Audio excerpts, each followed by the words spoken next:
There are moments in the football that catch you completely off guard, not because of what happens on the field, but because of what happens off it. And that's exactly what we're talking about today.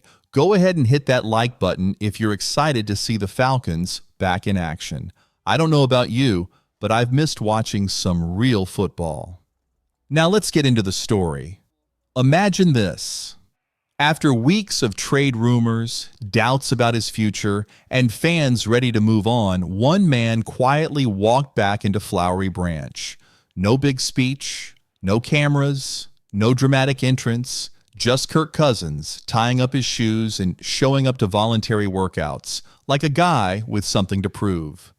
His return isn't about stats or flashy plays. It's about heart, pressure, and maybe a shot at redemption. Let's rewind for a second. When Cousins signed with Atlanta, it was a huge deal, literally. 4 years, $180 million. He was supposed to be the guy, the leader, the missing piece. And at first, he looked like it. The Falcons kicked off strong, going 6-3. Then came that insane game against the Bucs, 509 passing yards and 4 touchdowns. The whole city was buzzing. Fans believed again. For a moment, it felt like Atlanta was finally on the rise, but things went downhill fast. Over the next 5 games, Cousins threw just 1 touchdown and 9 interceptions. Confidence dropped. Frustration took over. By week 16, something happened that nobody saw coming. Cousins was benched. Rookie Michael Penix Jr. took over. The fan base exploded with questions and theories. Then, silence. For weeks, nobody knew what was going on. Cousins became more of a rumor than a player. His name kept popping up in trade talks, and with that huge contract and a no-trade clause, no one knew what the Falcons could even do with him. So when he showed up to the first voluntary workout, it was shocking. This wasn't just a casual visit. This was a message. And the reactions? All over the place. One fan summed it up. Why is Kirk even here? Makes no sense with all the trade talk. But another fan flipped it, saying, no matter how you feel, you have to respect the professionalism. Truth is, Cousins' return raised more questions than it answered. Is he fighting for his job? Trying to prove something the only way he knows how, by showing up and putting in the work? Or is this just the calm before the storm? The final chapter before the end. While the quarterback drama is grabbing all the headlines, the Falcons actually have even bigger things to worry about as the NFL draft approaches. After finishing 8-9 last season, Atlanta is staring down one of the most important off-seasons in recent memory. The roster is getting older. They only have 5 draft picks, and there's not much wiggle room with the salary cap. That means GM Terry Fontenot can't afford to make a single mistake. This isn't about short-term fixes anymore. It's about building for the future. The Falcons have been stuck in the middle for too long, and now it's time to plan ahead, especially when it comes to aging veterans. One big example, David Onyemata. He's about to enter his 10th NFL season and just turned 33. After the surprising release of fan favorite Grady Jarrett, Onyemata is now one of the few veterans left on the defensive line. Last season, he held his own, playing all 17 games, picking up 3 sacks, and logging 8 tackles for loss. But there was a sign of change. His snap count dropped from 63% to 51%. That could mean the team is slowly preparing to move on. Fontenot and the front office seem to see it coming too. They've already brought in some young defensive tackle prospects for pre-draft visits, guys like TJ Sanders from South Carolina and Amari Thomas from Tennessee. These visits aren't just for show, they're backup plans. Onyemata might start this season, but the Falcons are clearly looking for someone who can learn from him in 2025 and take over the job in 2026, once his contract ends. So what does all this mean for the Falcons' draft strategy? With only 5 picks and a fan base that's getting impatient, every decision matters. If they take another rookie quarterback early, are they giving up on Cousins already? If they go defense heavy, Are they trying to win now or build for the future?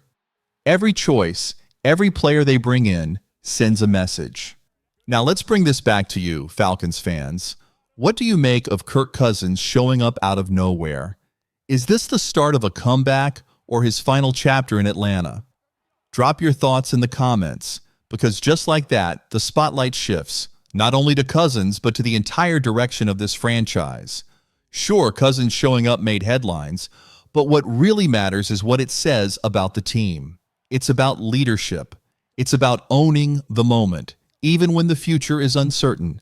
He could have stayed away, waited for answers, let the trade rumors play out. But he didn't. He walked back into Flowery Branch with his helmet in hand, ready to work. That kind of attitude, that fire, that's exactly what you want in a locker room, even if he's a quarterback on the hot seat. Cousins showing up doesn't guarantee a comeback, but it sure says something. But let's be real, Kirk Cousins showing up speaks volumes about his character. Whether you're a fan of his or not, that kind of dedication makes people talk. Now let's address the big question on everyone's mind, Michael Penix Jr. The rookie came in during Week 16 and instantly gave the offense a spark. Penix is exciting, mobile, athletic, and full of potential. He brings a style of play that Cousins never had. Fans loved it. The media buzzed. It felt like a new era might be starting. But we've got to remember, he's still a rookie. Mistakes will happen. Learning curves are part of the deal.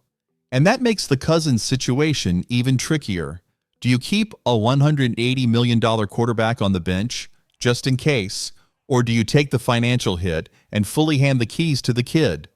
It's not just about money. It's about the locker room, too. Players respect Cousins. He's a leader, a hard worker, and a veteran who's been through it all. That kind of presence doesn't disappear overnight. So if you're head coach Raheem Morris, what do? How do you balance potential with experience? The future with the present? Meanwhile, the front office has its hands full. The NFL draft is almost here, and the Falcons only have 5 picks, 2 of those in the first 3 rounds. That's tight, real tight. They can't afford projects. They need players who can make an impact right away. Positions like edge rusher, cornerback, and safety are clear weaknesses. But every draft pick also sends a message to the locker room. Are we trying to win now, or are we setting up for 2026 and beyond? Take David Onyemata again. He's still on the roster and expected to start, but the Falcons are already bringing in his possible replacements, like TJ Sanders and Omari Thomas. Those visits weren't just for scouting. They were part of a plan.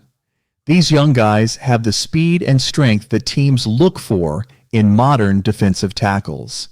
If the Falcons draft one, it's not just for depth. It's a clear sign. The future starts now. Even small changes are showing the shift in culture. Kyle Pitts added senior to his jersey after becoming a dad in November. A small change, but it shows maturity and growth. Defensive back DeMarco Hellams, Divine DBLO, now wears number 0, the same jersey Lorenzo Carter used to wear. It's not just a number, it's about stepping up and owning your role.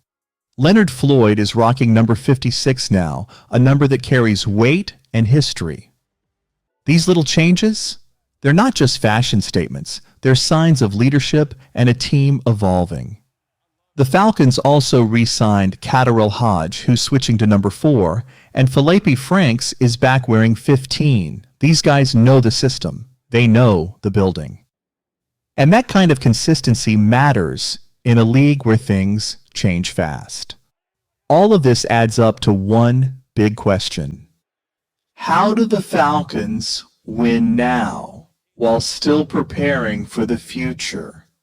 Can they find the right balance between veterans and rookies, loyalty and performance, tight salary cap space, and smart draft picks? I want to know what you think. Drop your thoughts in the comments, like the video, and turn on notifications so you don't miss a thing. Let's go, Falcons.